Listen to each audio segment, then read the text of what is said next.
వికలాంగుల సమాజాన్ని పరిగణనలోకి తీసుకుంటే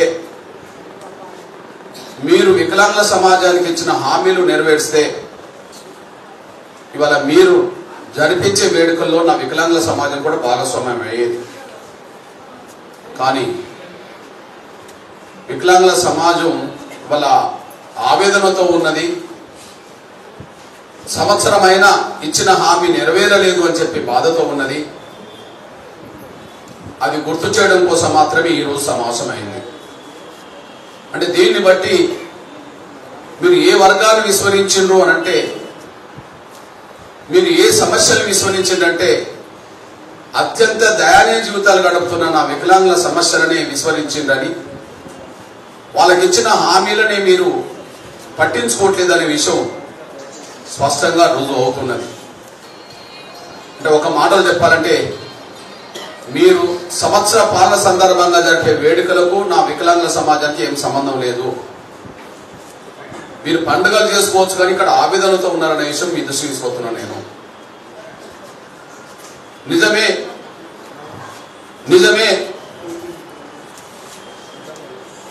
మీరు మేనిఫెస్టో ఏదైతే పెట్టారో, రాజకీయ పక్షాలకు ఎన్నికల సమయంలో ఇచ్చే మేనిఫెస్టోనే భగవద్గీత, ఖురాను, బైబిల్ అని చెప్పుకుంటారు వాళ్ళే. ఎన్నికల సమయంలో ఏ రాజకీయ పార్టీ మేనిఫెస్టో ప్రకటించినా వాళ్లకు అదే ఒక భగవద్గీత అని, బైబిల్ అని, ఖురాన్ అని వాళ్ళు చెప్పుకుంటుంటారు. అంటే మీరు ఏదైతే ఎన్నికల మేనిఫెస్టో అనుకుంటుండ్రో అదే నిజంగా భగవద్గీత అవుతే, అదే బైబిల్ అయితే, అదే ఖురాన్ అవుతే దాని పట్ల మీకు గౌరవం ఉండాలి కదా, దాని అమలు పట్ల మీకు నిజాయితీ ఉండాలి కదా.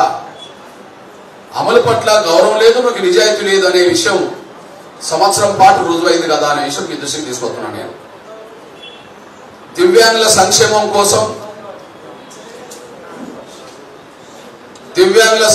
కోసం మీ మేనిఫెస్టోలో చెప్పిన దాని ప్రకారమే 2016 వికలాంగుల చట్టం తెలంగాణ రాష్ట్రంలో పూర్తి స్థాయిలో అమలయ్యేలా చూస్తామని చెప్పి, తెలంగాణ రాష్ట్రంలో పూర్తి స్థాయిలో అమలయ్యేలా చేస్తామని చెప్పి మీరు హామీ ఇచ్చారు.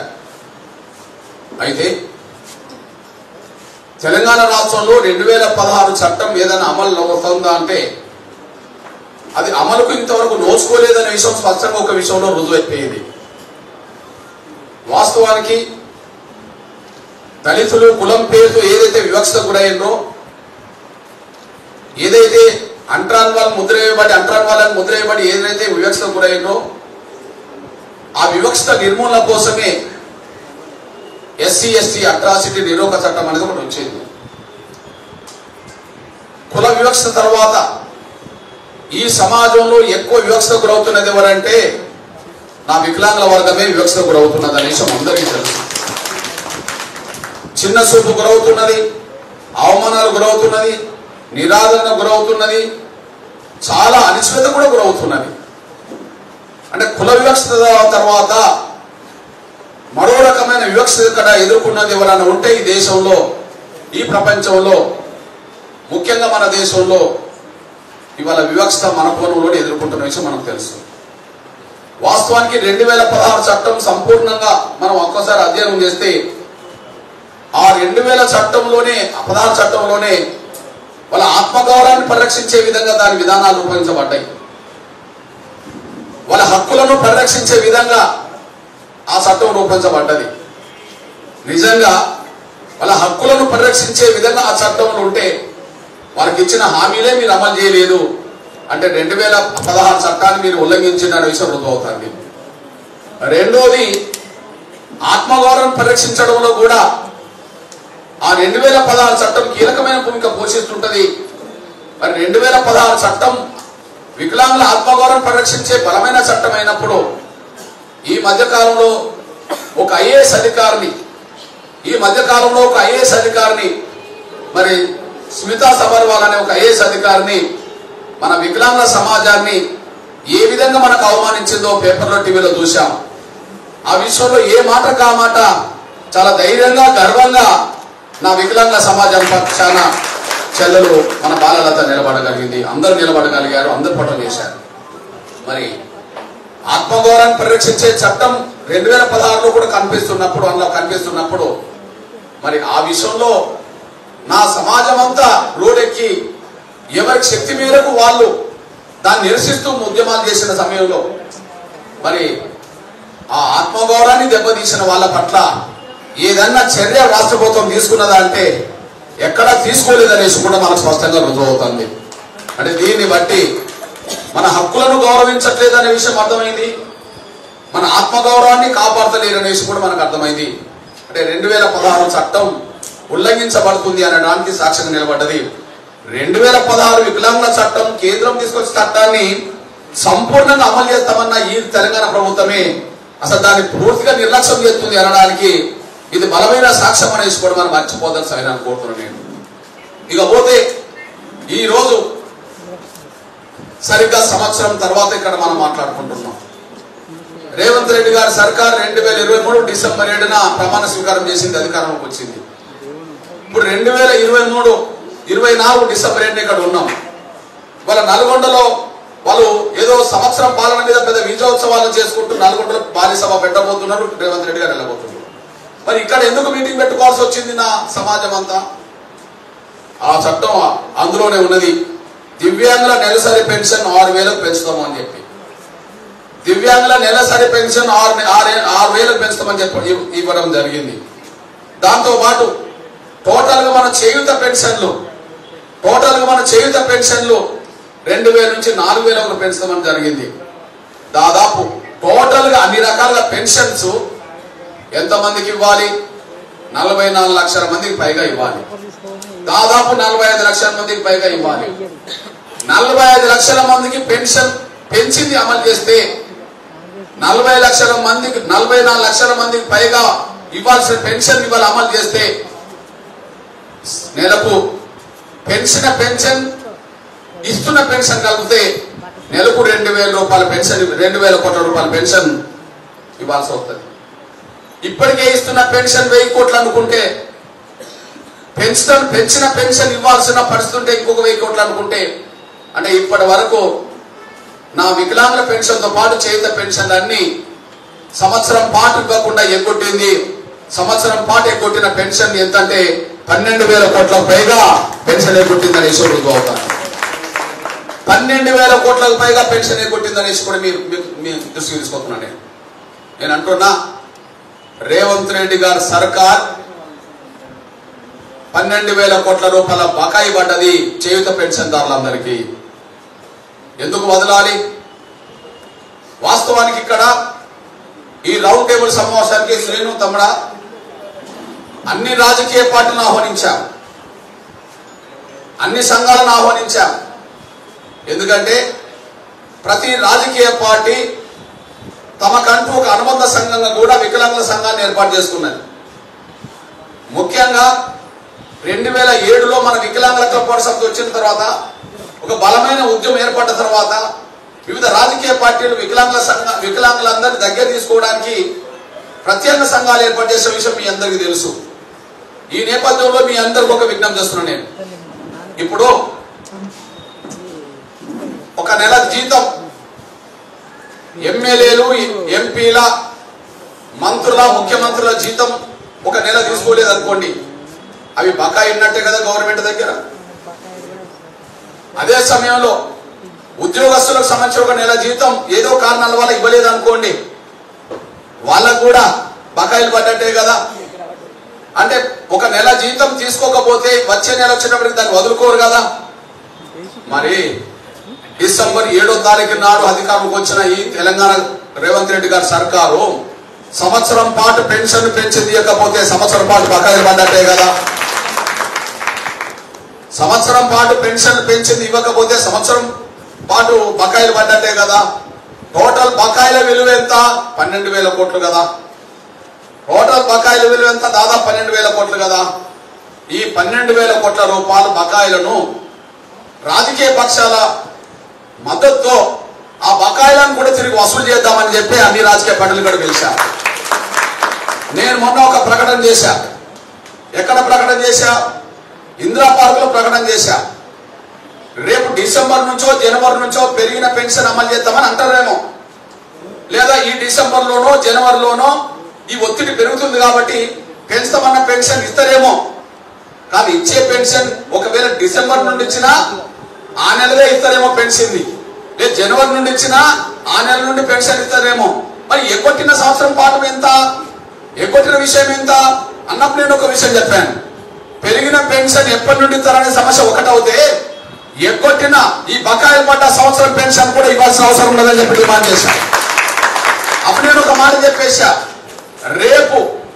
రేపు నా వికలాంగుల సమస్యల మీద, నా చేయుత పెన్షన్దారుల సమస్యల మీద బలమైన ఉద్యమం నిర్మించే సమయంలో ఏ రాజకీయ పార్టీ అయితే ఈ ప్రభుత్వం ఏదైతే ఒక సంవత్సరం పాటు బకాయిలు పడ్డ పెన్షన్లు ఉన్నాయో, ఏ రాజకీయ పార్టీ అయితే అధికారంలోకి వస్తే మేము బకాయిలు పడ్డ పెన్షన్ ఇస్తామని చెప్పి ఏ పార్టీ అంటదో ఆ పార్టీతోనే నేను చేతులు కలుపుతానని చెప్పడం జరిగింది. ఏ రాజకీయ పార్టీ అయితే బకాయిలతో సహా మేము మళ్ళీ పెన్షన్ ఇస్తామని చెప్పి ఎవరైతే అంటారో భవిష్యత్తు రోజుల్లో నేను వాళ్ళతోనే చేతులు కలుపుతాను కూడా చెప్పడం జరిగింది. అంటే నేను చెప్పదలుచుకుందంటే రేపు పెరిగిన పెన్షన్ ఈ నెల అమలు జరుగుతుందా రేపు అమలు జరుగుతుందా అనే విషయం తేల్చుకుందాం, రోడ్ ఎక్కుదాం. కానీ బకాయిలతో సహా వసూలు చేద్దాం, ముక్కుపిండి వసూలు చేసే రోజు కావాలనేసి దృష్టిపోతుంది. బకాయిలతో వసూలు చేద్దాం, బకాయిలతో పాటు వసూలు చేద్దాం, ముక్కుపిండి వసూలు చేసే రోజు రావాలని మీ దృష్టికి తీసుకొస్తున్నాను నేను. కాకపోతే దురదృష్టవశాత్తు ప్రతి రాజకీయ పార్టీకి వికలాంగుల సంఘాలు ఉన్నాయి. వికలాంగుల సంఘాల నాయకత్వంతో సంప్రదింపులు జరిగినాయి. ప్రతి రాజకీయ పార్టీ ప్రధాన నాయకులతో కూడా సంప్రదింపులు జరిగినాయి. నా తమ్ముడు మొదటి నుంచి శ్రీను వీళ్ళందరూ కలిసి ఎప్పుడు స్వతంత్ర భూమిక పోషించే కారణం ఎక్కువ ఉన్నారు కాబట్టి మీరు సమావేశాలు పాల్గొని విలువైన సూచనలు రేపు భాగస్వామ్యం వదలడానికి అవకాశం ఉన్నది. కానీ ఏ రాజకీయ పార్టీ ప్రధాన అనుబంధ సంఘం సంబంధించింది ఇక్కడ రాకపోవడం, ప్రధాన రాజకీయ పార్టీ నేతలను పిలిచినా కూడా వాళ్ళు రాకపోవడం చూస్తే నా వికలాంగుల సమాజం పట్ల రాజకీయ పార్టీల నిర్లక్ష్య వైఖరి ఏ స్థాయిలో ఉన్నదో మనం స్పష్టంగా రుజువుతుందనేసి కూడా మనం మర్చిపోదాం సరైన కోరుతున్నాం. ఏ రకమైన ఎంత నిర్లక్ష్యం ఉన్నదో ఒకసారి గమనించాల్సిన విజ్ఞప్తి చేస్తాను నేను. కనీసం వాళ్ళు పెట్టుకున్న సంఘాల నాయకత్వాన్ని ఇక్కడికి పంపించలేకపోయారు. పోనీ ప్రధాన నాయకులతో మాట్లాడినా కూడా వాళ్ళు కూడా రాలేకపోయారు. దీన్ని బట్టి మన పట్ల ఎంత నిర్లక్ష్యం ఈ సమాజంలో కొనసాగుతున్నదో, ప్రభుత్వాలే కాదు వివిధ రాజకీయ పక్షాల వైఖరి కూడా ఎంత నిర్లక్ష్యంగా కనిపిస్తున్నదో మన కళ్ళ ముందు కనిపిస్తున్న సత్యం అనేసి కూడా మీ దృష్టికి నేను తీసుకొస్తున్నాను. అయినప్పటికీ నా సోదరి సోదరులారా ఖచ్చితంగా ఒక విషయం మాత్రం మీ దృష్టికి నేను తీసుకొస్తున్నాను. నేను ఒక సమస్య మీద దృష్టి పెట్టిన తర్వాత ఆ సమస్య పరిష్కారం ఎంతకాలమైనా దాని మీదే నిలబడి పోరాటం చేసినప్పుడే అంతిమ విజయం సాధిస్తాం. ఒక సమస్య న్యాయమైనదని మనం గుర్తించినప్పుడు, ఆ న్యాయమైన సమస్య పరిష్కారం కోసం ప్రభుత్వాల ముందు మనం పెట్టినప్పుడు, ప్రభుత్వాలు దిగొచ్చి న్యాయం చేసేంత వరకు ఎక్కడ రాజీ లేని పోరాటం చేసినప్పుడు మాత్రమే అంతిమ విజయం సాధిస్తాం. ఆ కోణంలో మీ అందరికీ తెలుసు, ఎంఆర్పిఎస్ ఉద్యమం 94లో ఏర్పడ్డది వర్గీకరణ కోసం. ఎంఆర్పిఎస్ ఉద్యమం 94లో ఏర్పడ్డది వర్గీకరణ కోసం. ఇవాళ 2024లో ఉన్నాం. అంటే దాదాపు 3 దశాబ్దాల పాటు.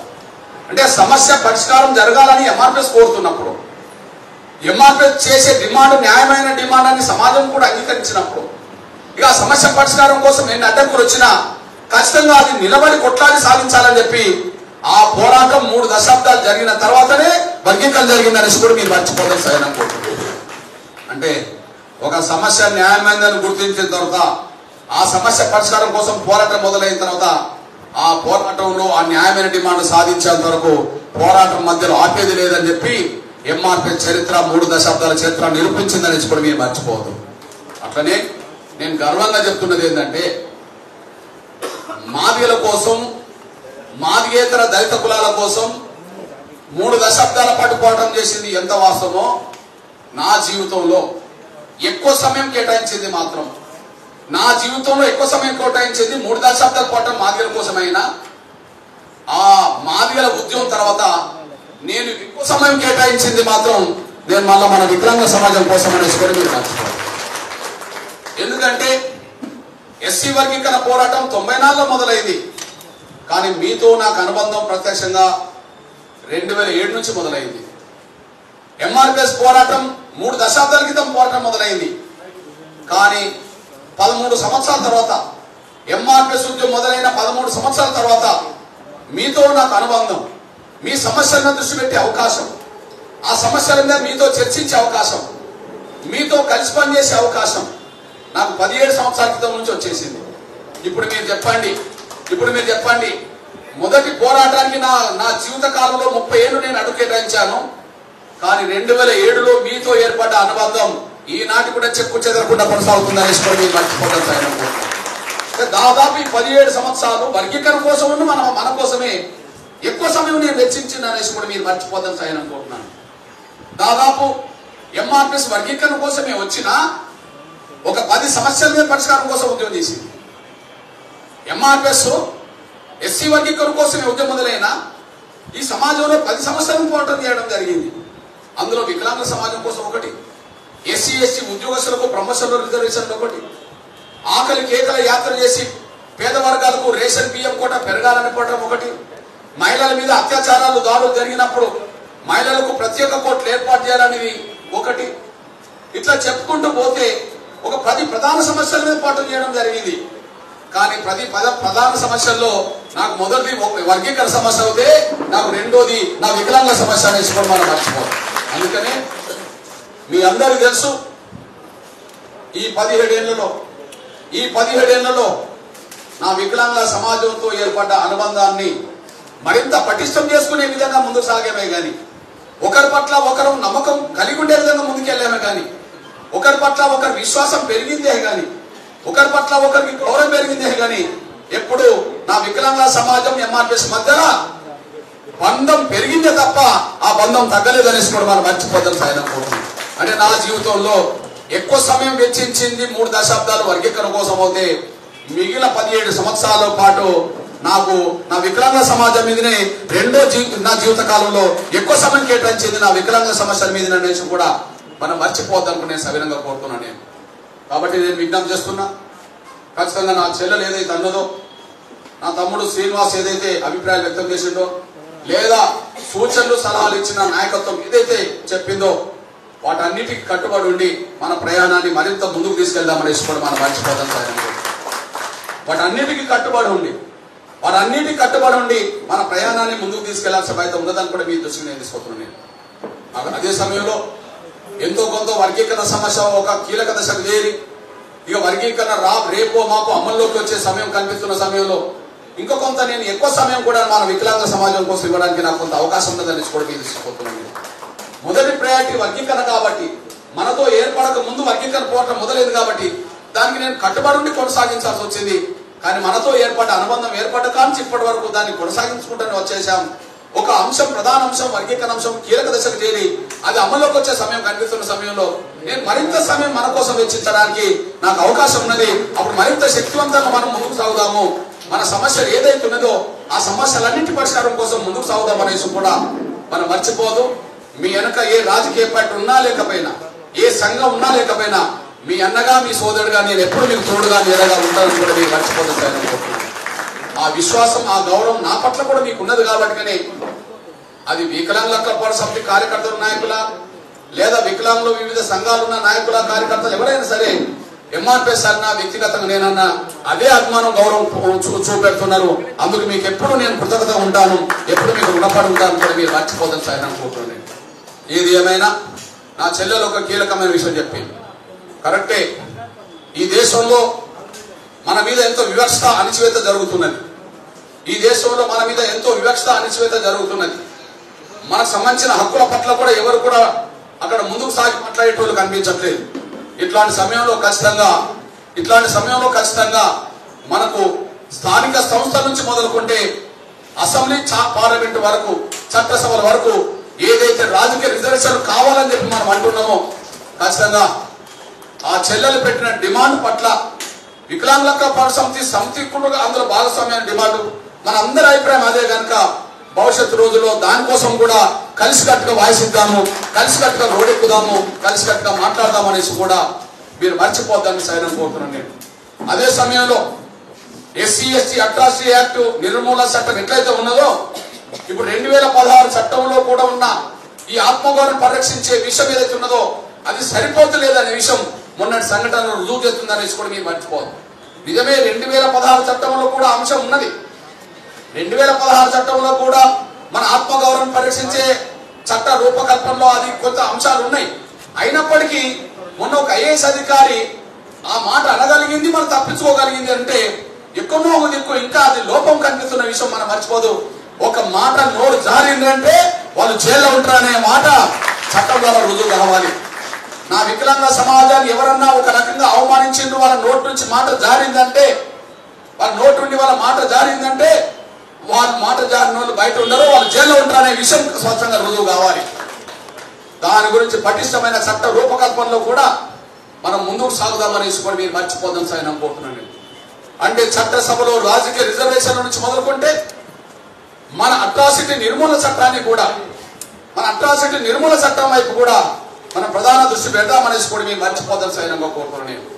అట్లనే అన్ని రంగాలు అభివృద్ధిలో భాగస్వామ్యం, అన్ని రంగాల అభివృద్ధిలో భాగస్వామ్యం, అన్ని రంగాల అభివృద్ధిలో భాగస్వామ్యం కావాలంటే ఎస్సీలకు సప్లాన్ నిధులు ఉన్నట్టుగానే, బీసీలకు సప్లాన్ నిధులు తెస్తామని మాట్లాడుతున్నట్టుగానే, మైనార్టీలకు సప్లాన్ నిధులు తెస్తామని మాట్లాడుతున్నట్టుగానే, వాళ్ళ అగ్రకులాల పేదలకు కూడా కొన్ని ప్రత్యేక కార్పొరేషన్ ఏర్పాటు చేసి వాళ్ళ అభివృద్ధి కోసం పాటుపడతాం అన్నట్టుగానే నా వికలాంగుల సమాజాన్ని కూడా జనాభా నిష్పత్తి పరంగా ఖచ్చితంగా సప్లాన్ చట్టాన్ని తీసుకురావాల్సిన అవసరం ఉన్నది. నా వికలాంగుల సమాజం పక్షాన కూడా సప్లాన్ చట్టం తీసుకొచ్చి దాన్ని ఖచ్చితంగా ఈ దేశంలో ఈ రాష్ట్రంలో నా వికలాంగుల సమాజం జనాభా ఎంతున్నదో ఆ జనాభాకు తగ్గట్టుగానే బడ్జెట్ లో కూడా ప్రత్యేక నిధులు కేటాయించిన అవసరం రాబోతుందని కూడా మీరు దృష్టి తీసుకుంటున్నాను నేను. నిజంగా మన వికలాంగుల సమాజం ఒక తాటి మీద నిలబడగలిగితే, వికలాంగుల సమాజం చుట్టే రాజకీయాలు తిరిగే రోజులు వస్తాయని కూడా మీరు మర్చిపోతాను సార్ అనుకుంటున్నాను. వికలాంగుల సమాజం ఒక తాటి మీద నిలబడగలిగితే, వికలాంగుల సమాజం చుట్టూ రాజకీయాలు తిరిగే రోజులు ఖచ్చితంగా వస్తుంటాయి. దానికి సాక్ష్యం మీకు తెలుసు. నిజంగానే ఒక వికలాంగుల సమాజం సంబంధించిన ఒక 20 లక్షల మంది మొత్తం ఉన్నారనుకుంటే